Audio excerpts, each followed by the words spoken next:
We're joined by John Kennedy, and John, an old friend. Thanks for coming by. My pleasure. We're going to talk about a great event that's coming up. It's an annual event, the Fair Trade Marketplace. And what can you tell us a little bit about, first of all, just the Fair Trade Exchange? Fair trade is a practice in which markets are set up for exceptional goods of food and apparel and jewelry and of goods of all kinds from all around the world. And the people who represent those goods or handle the goods get as much of the purchase price back to the producers as possible. So to get as many layers of the middle out of it as possible. And that's what fair trade does.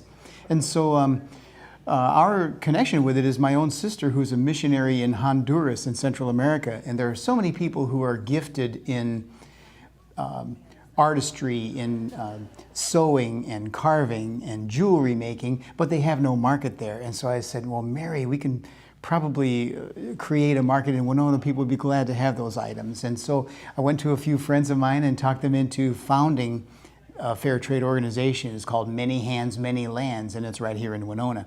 And so we grew to having a fair trade market that represents not only those Honduran items, but also items from around the world through other fair trade organizations. I was going to ask you if this was unique to Winona, but there are other groups like this around the world. Sure, there's an international fair trade association.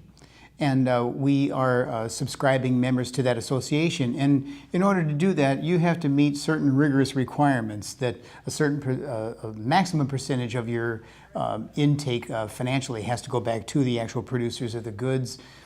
You have to make sure, too, that the fair trade enterprise itself is actually helping the populations who are producing the goods to make sure that it enhances their education, their health care, their environmental concerns, and so on.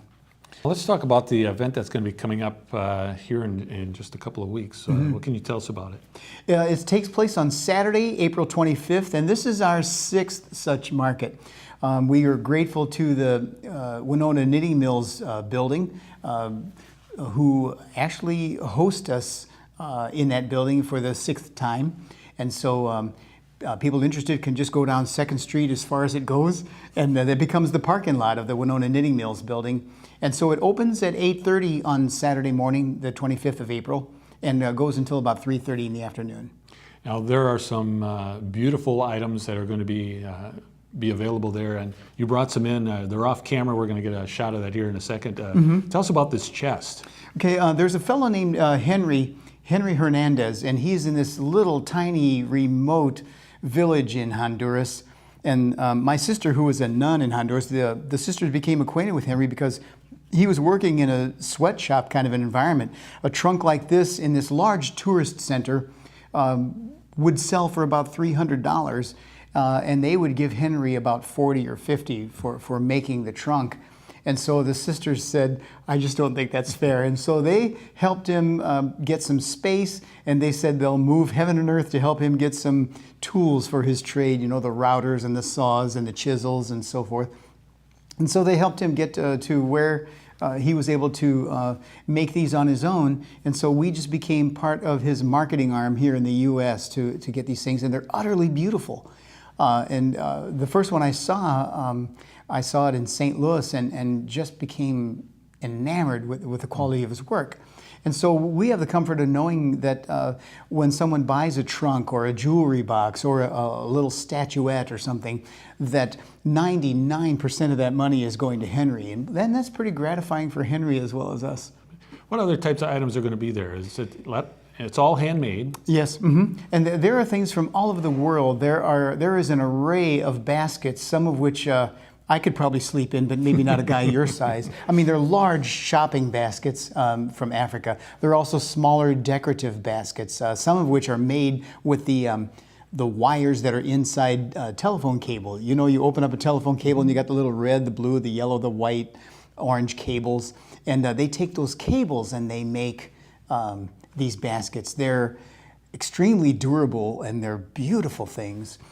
Jewelry, Christmas ornaments. There are toys that if you and I went to the fair trade market, we'd never get out of there because the toys are fascinating. And again, all these items come from around the globe. I think the only place that's not represented is the North Pole and the South Pole.